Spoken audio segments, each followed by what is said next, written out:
Good evening from here in London.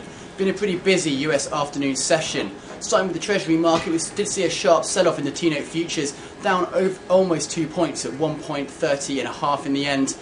Also, we saw an 11.5 basis point jump in the yield on the 2-year notes, biggest intraday jump since March this year. In terms of reasons why, a few of note. Firstly, there's been a lot of concern recently about the amounts of supply that's going to have to be issued to pay for the extension of these Bush-era tax cuts, and also after a very poorly received $32 billion 3-year note auction, bid cover here was only 2.91, much lower than what we've seen previously on this.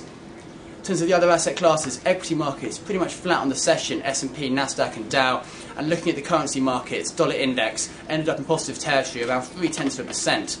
In terms of other news flow, I did see some comments out of Moody's on the US sovereign rating. They said they are concerned about the effect on the sovereign rating if these tax cuts are extended, but they did say they don't see any change in US ratings over the next 18 months to 2 years.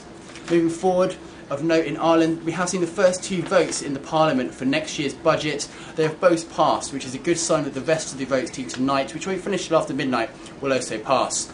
A full update will be given on that in the morning. But anyway, that's it for the afternoon session wrap. Hope you have a great evening and we'll see you all tomorrow. Goodbye.